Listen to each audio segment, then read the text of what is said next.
흙수저라고 하는 용어죠.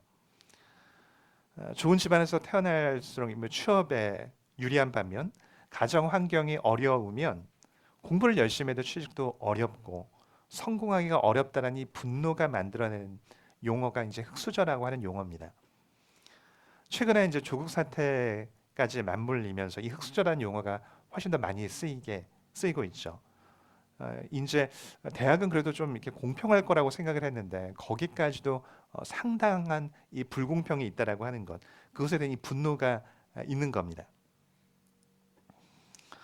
성경에서 이 흙수저 중에 흙수저로 나오는 민족이 있습니다. 이 이스라엘 민족이 그 예이죠. 정말 특별할 게 하나도 없는 민족이에요. 뭔가 위대한 어떤 그 조상의 위대한 장군이 있지도 않고 뭐 알렉산더와 같은 어떤 많은 민족을 정복했던 위대한 왕도 아니었습니다. 시작이 애굽의 노예들로부터 시작했던 아주 독특한 민족이죠. 더욱이 애굽에서 탈출하고 나서는 또 어땠습니까? 그 1세대, 광야 1세대, 아버지 세대들은 광야에서 헤매다가 소위 객사를 했어요. 대부분이 다 광야에서 객사를 했습니다. 그리고 오늘 이 신명기 7장의 을 듣고 있는 이 이스라엘 2세대들, 광야 2세대들은 아예 이제 애굽도 보지 못했고 오히려 광야에서 태어나고 이 광야가 자신의 삶의 터전인 사람들입니다. 이 신명기 설교를 듣고 있는 사람들은 애굽에 가본 적도 없었고 그냥 들은 건 아버지 세대, 그 이전 세대들이 애굽에서 종사를 힘들게 하다가 그리고 광야에 나왔다. 이제 이것만 알고 있습니다. 조상들을 보면 뭐 인간적으로 자랑할 만한 건이 하나도 없어요. 우리는 뭐 기본적으로 그 알에서 태어나고 뭐 호랑이 젖을 먹고 뭐 용이 울었고 뭐 이런 전설들이 있단 말이죠. 특별한 조상들을 특별하게 만들기 위해서 그런 특별한 이 전설들을 만들어내고 또 그런 전설들로 인해서 우리가 특별하다라는 것을 증명하고 싶은 거죠. 비범함한 능력의 소유자들입니다. 어떤 경우는요 보니까 태몽을 꾼 게 아니라 태몽을 만들어내는 분도 있더라고요. 왜냐하면 자녀들한테 너 태몽을 꿨는데 너 막 용이 울고 막 용떼들이 막 몰려오고 그런 것을 지어서 아이들한테 얘기를 해주는 겁니다. 그만큼 너가 특별하다. 이거를 인식을 시키려고 이렇게 억지로 지어낸 거죠. 그럴 때 특별한 자긍심, 자부심을 가질 수 있고 또 그럴 때 더 많은 성취를 이뤄낼 수 있다는 겁니다. 근데 이스라엘은 이 앞선 세대에 있어서는 자랑할 만한 거리를 하나도 찾아낼 수가 없는 겁니다. 뭐 아브라함, 뭐 세상의 기준으로 보면 이렇게 특별할 게 없는 사람이죠. 뭐 특별한 뭐 전쟁의 용사였습니까? 뭐 어떤 제국을 통치를 했습니까? 그냥 하나님과 동행했다는 것 외엔 별로 특별한 게 없는 사람이에요. 그러니까 이방 땅에게 아브라함을 소개할 때 이방 사람이 아브라함을 소개할 때 그게 뭐냐라고 할 만한 사람이죠. 인간적인 어떤 자부심을 가질 게 하나도 없는 사람이라는 겁니다. 근데 이 오늘 본문은요, 약속의 땅 이스라엘을 눈앞에 딱 두고서 모세가 연설한 내용이 신명기거든요. 근데 또 재밌는 건 젖과 꿀이 흐르는 이 가나안 땅에 대해서 사실은 가나안 땅이 기름진 땅은 아니에요. 신명기 11장 10절에서 모세가 이렇게 설명을 합니다.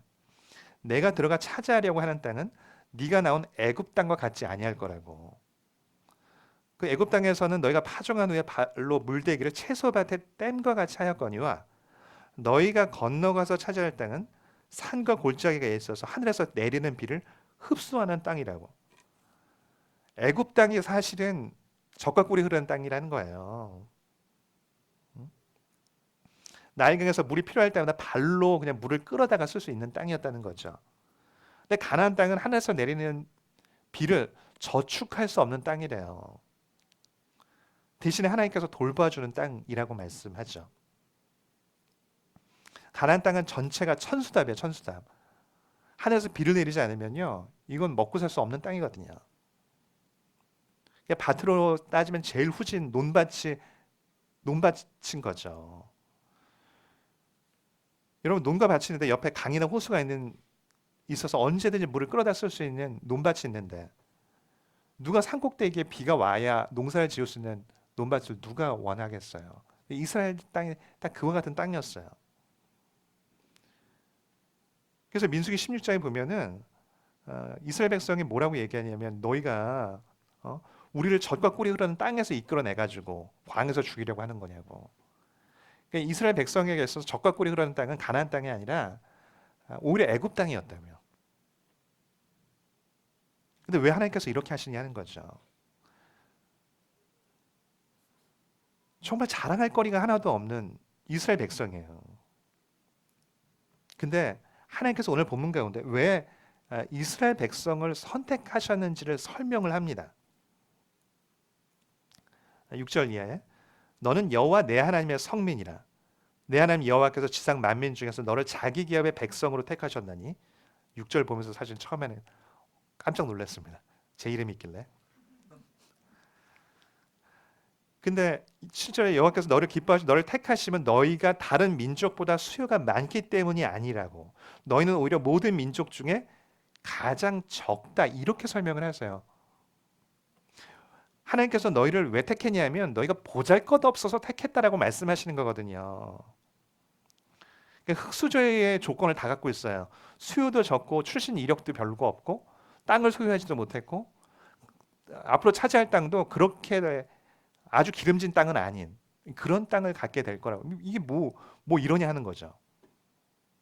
우리 표현을 하면 돈도 없고 부모 덕복엔 애초부터 글러먹은 사람이라고 이야기하는 거예요.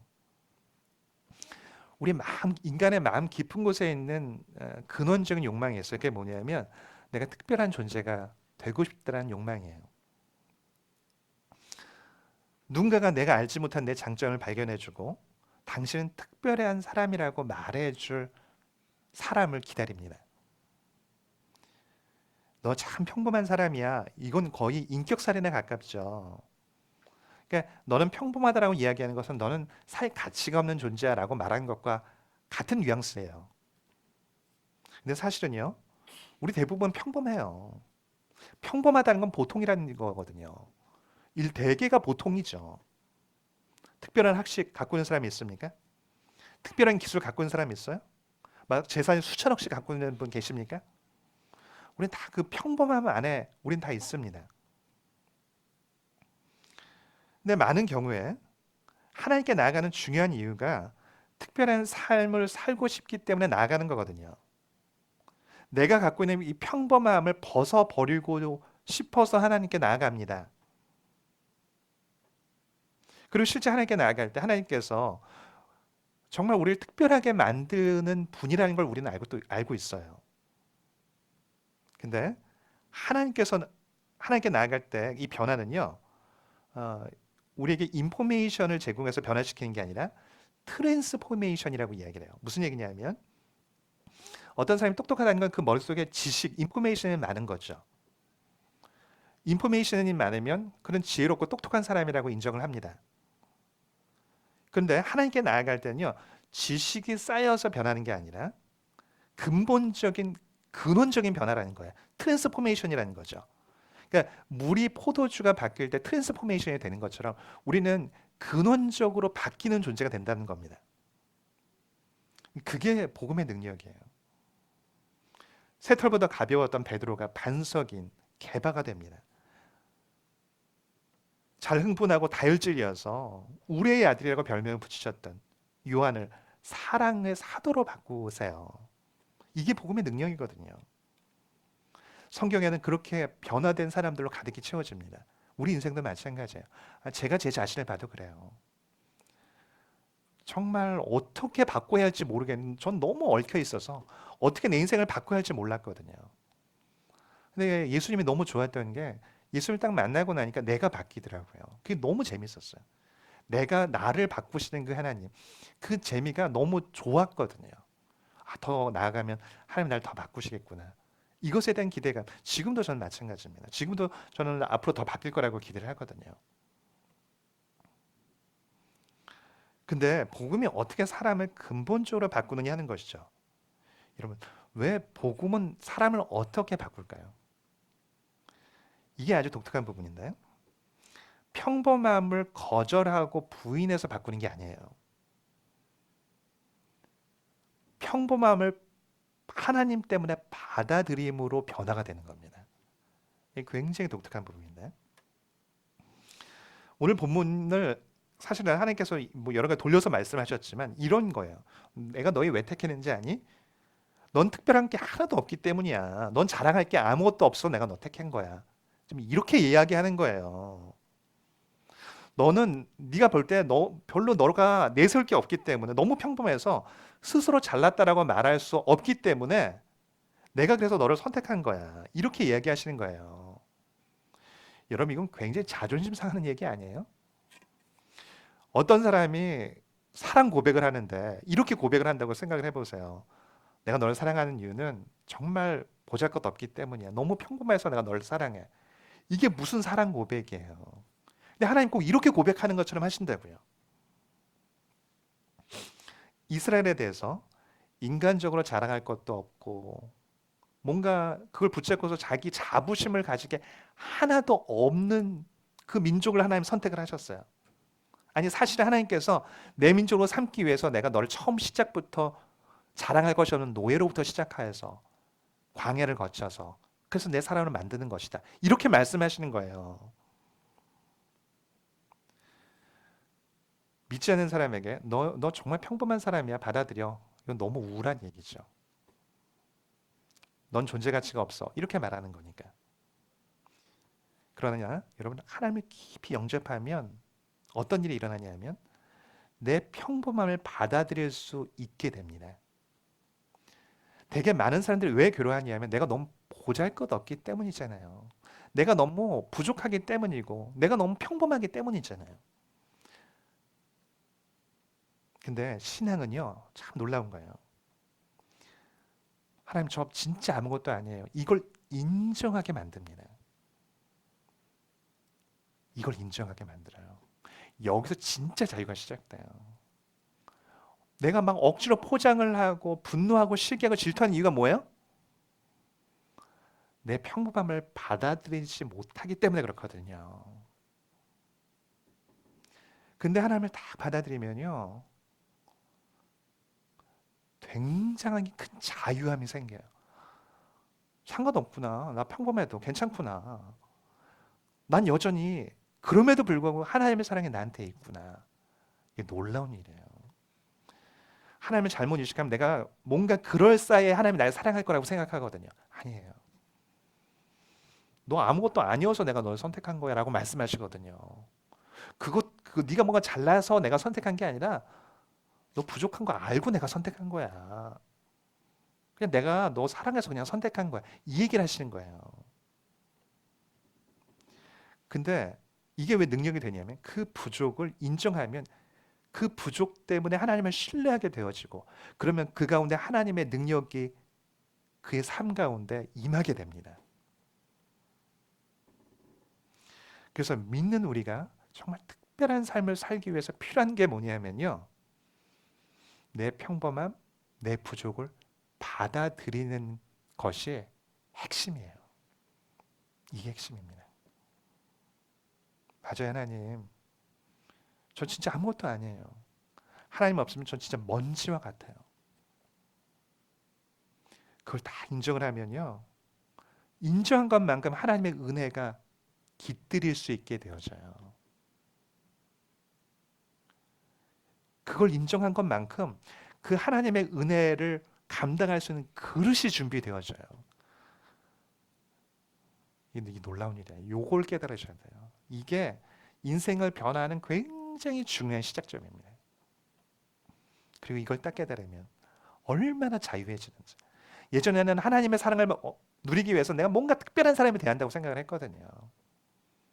그럴 필요가 없다는 거예요. 너가 특별해서가 아니라 하나님이 특별하기 때문에 내가 너를 그냥 특별히 사랑한다는 거. 이걸 딱 받아들이면요, 내 부족함, 내 모남, 내 과거의 실패, 그것도 다 인정할 수 있게 되어져요. 현대는 개성의 시대죠. 평범함을 진절이나게 못 받아들입니다. 그런데 크리스찬은요, 그걸 받아들여요. 종이 한 장은 너무 약하잖아요. 근데 그 뒤에 벽돌이 있다면 어떨까요? 그건 종이의 힘이 아니라 그 벽돌의 힘으로 자신의 힘이 되는 거예요. 우리가 하나님을 떠나면 먼지와 같은 존재라고 하는 것. 종이와 같이 한 장 달랑달랑 있는 거라는 것. 근데 그걸 인정할 때 하나님의 은혜가 내 뒤에 딱 붙는다라고 하는 것. 그럴 때 보석처럼 사용됩니다. 우리는 기본적으로 나를 증명하려고 마음 깊은 곳에 힘이 잔뜩 들어가 있습니다. 누군가가 내가 숨기고 싶은 내 과거의 모습들, 내 부족, 그거를 보고 지적하고 비웃을지 모른다는 두려움이 우리 마음엔 다 있어요. 그래서 항상 힘이 들어가 있어요. 못 보게 하려고. 그리고 보면 같이 맞받아 쳐야 되니까. 왜 사람들의 별것 아닌 것에 상처를 받고 별것 아닌 것에 분노하고 시기하고 질투합니까? 마음 깊은 곳에 그 부족, 내가 먼지와 같은 그 부족이 있다는 것을 인정하지 못하기 때문에 그렇거든요. 그래서 쓸데없는 것에 에너지를 낭비하게 돼요. 나를 포장하는 데 에너지를 낭비합니다. 내 부족을 가리는 데 에너지를 낭비해요. 정말 생산적인 데다 에너지를 쓰는 게 아니라 쓸모없는 것에다 에너지를 낭비하면서 인생을 헛되이 낭비한다고요. 하나님께 집중하지 못하고 부산한 움직임을 보이는 이유가 다 여기에 있습니다. 내 가치를 보호하고 증명하기 위해서 헛된 자존심으로 잔뜩 웅크리고 항상 몸에 힘이 들어가 있거든요. 그냥 얼마나 피곤해요. 그래서 뻔한 고집, 이거 내가 이렇게 쓸데없는 고집 피우면 안 되는데 하면서도 고집을 피우는 게 인간이에요. 내 부족을 인정하기 싫으니까. 쓸데없는 죄에 빠진 이유 다 여기에 있습니다. 불륜에 빠지고 도박에 빠지고 죄에 빠지는 중요한 이유가 다 여기에 있어요. 나를 특별하게 봐주는 사람이 필요한 거예요. 내가 평범하지 않다고 인정해줄 누군가가 필요한 거예요. 그리고 죄라 할지라도. 근데 하나님을 다 경험하고 나니까 깨닫는 게 이런 거예요. 정말 특별한 비전의 사람은요, 평범한 자기 자신을 받아들인 사람이라고 하는 것. 하나님께서 여러분을 왕으로 삼겠다라고 말씀하셨다면 어떨까요? 어떤 삶을 사시겠어요? 우리 자매님들은 빨래하고 밥하는 것보다 먼저 치우지 않겠어요? 지금하고 똑같은 삶을 살 수 있겠냐고요. 근데 하나님은 그렇게 특별한 비전을 주고선 다시 일상의 삶으로 몰아가시더라고요. 왕인 사울이 떨고 의지했던 사람이 사무엘이잖아요. 그 사무엘이 자신의 집에 와서 자신에게 왕으로서 기름을 부어요. 그 가운데 성령의 충만함을 경험하고. 근데 아버지 이사와 형들은 똑같이 과거와 똑같이 심부름을 시키고 똑같이 자기가 하기 싫은 그 양떼를 그대로 치게 합니다. 다윗의 마음에 분노가 날 수 있지 않겠어요? 난 특별한 사람인데, 하나님이 특별히 선택한 사람인데, 앞으로 왕 될 사람인데. 근데 다윗은 그 동일한 일을 분노 없이 해내요. 골리앗을 볼 때도 어느 때 본 겁니까? 형들에게 도시락 심부름 하다가 본 거거든요. 형들이 다 싫어했던 그 평범한 목축일, 아니 천한 목축일을 하나님 앞에서 해내요. 그때 사자, 그 양 지키는 걸 얼마나 열심히 했는지, 사자와 곰하고도 싸웠다고. 그 양 지키는 일을, 그 하찮은 일을 하려고. 그때 기술 익힌 게 골리앗과의 싸움에서 골리앗과의 싸움이 가능했던 이유죠. 나한테 어떻게 이런 일을 시킬 수 있어라고 했다면 골리앗과의 싸움은 없는 일이에요. 뭐 요셉도 마찬가지죠. 놀라운 꿈이 주어졌지만 그 꿈이 꾸고 나서 평범함을 거부했다고 한다면 노예 생활을 어떻게 했겠어요? 가정 총무를 어떻게 성실하게 감당을 했겠냐고요. 그렇다면 총리를 또 감당 못했죠. 많은 사람들이 비전을 이야기하면서 자신의 평범함을 받아들이지 못해요. 오히려 하나님께서 보니까 이렇게 하시더라고요. 엄청나게 비전을 주시면서 마음의 펌핑을 막 해요. 막 헛발을 막 들어가게 해요. 그래서 그 헛바람을 빼시더라고요. 더 강력하게 빼시더라고요. 딱 이 채워가지고 바닥에 질질질 끌고 다니시면서. 왜요? 그럴 때 하나님을 의지하는 게 무엇인지, 내가 얼마나 하나님이 안 계시면 아무것도 아닌지를 깨닫게 되거든요. 그걸 깨달아야, 내가 질그릇이라는 것을 깨달아야 내 안에 있는 보화가 보화인지를 알아요. 우리는 자꾸 나는 멋진 그릇이라는 걸 증명하고 싶거든요. 초점이 다른 거죠.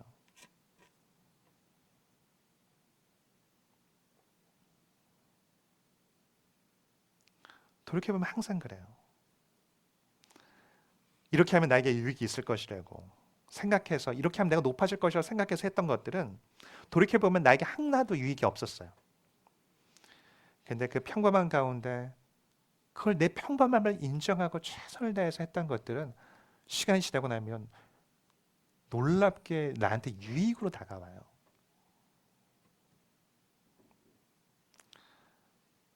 요즘에는 이제 요런 그 요런 분위기는 없는 것 같은데, 제 대학 생활을 할 때 교회에서 가장 많이 얘기됐던 게 뭐냐면요, 가장 주제 중 하나가 탁월함이었어요. 탁월함.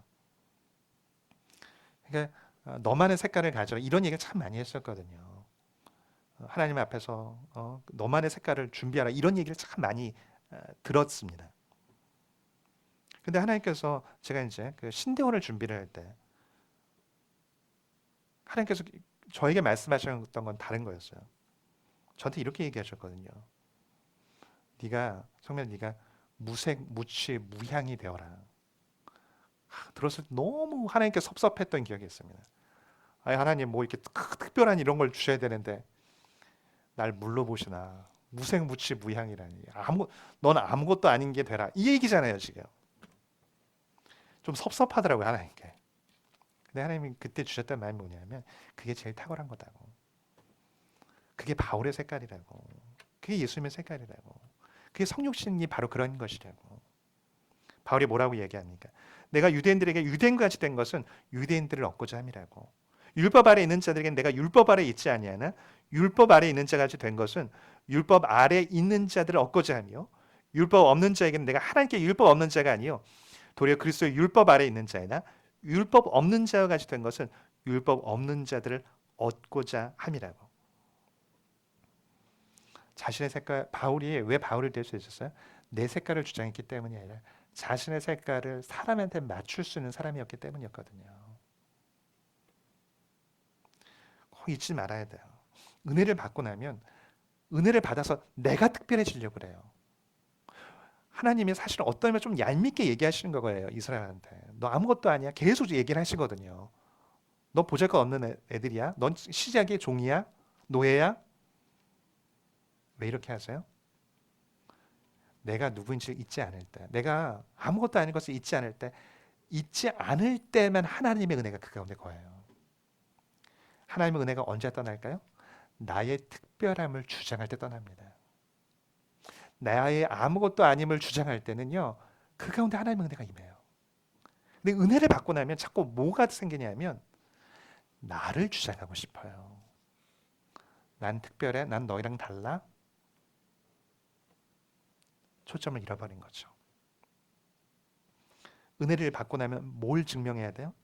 내가 아니라 은혜의 특별함을 주장하는 것으로 가야 되는 거예요. 하나님께서 우리를 부르실 때 증인으로 부르세요. 그리스도를 따르고 그리스도를 증거하는 증인으로서. 우리의 삶을 통해서 하나님의 살아계심을 증명하길 원하세요. 하나님을 신실하게 붙잡는 삶을 통해서 하나님의 은혜 베풀기를 기뻐하시는 분이시라고요.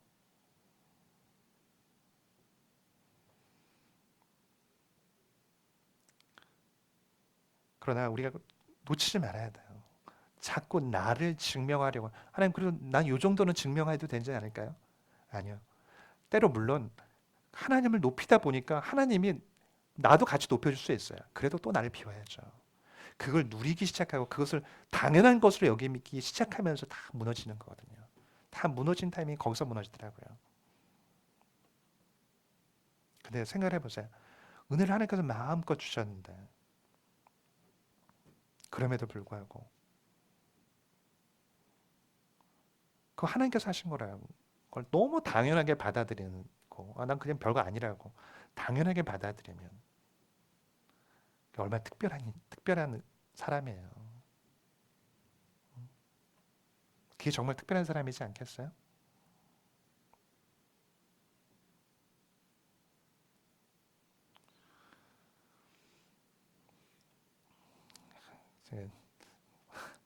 말할까 말까 지금 생각하시는데 우리 우리 문정이 성도한테 그 이번 주에 이제 그 출산해서 갔다 왔는데 동생 얘기를 해서 제가 정말 그때 은혜를 많이 받고 이번 주 내내 묵상을 했는데 그 이렇게 4년 내내 장학금을 받았더라고요. 모르셨죠? 이런 분이에요. 근데 놀랬던 건 가족들이 공부를 좀 열심히 하나 보다라고 생각했는데 수석을 한지 몰랐대요. 그래서 이렇게 마지막에 졸업식장 갔는데 수석생 나오라고 해서 이제 나온 걸 그때 보면서 가족들도 안 거죠. 왜 얘기를 안 했냐고 그랬더니 어, 이게 혹시 이게 하나님의 영광을 가리고 그냥 내가 드러날까 봐 그냥 가족들한테도 얘기를 안 했다는 거예요. 그래서 이 무서운 사람이 우리 교회 안에 있었구나라고 생각을 했는데 얘기 되죠? 얘기 다 해놓고 자, 그러면 하나님을 증거한다라고 하는 거 그러니까 우리의 초점이 딱 어디에 가 있어야 하는지 그러니까 우리가 얼마나 준비를 해야 하는지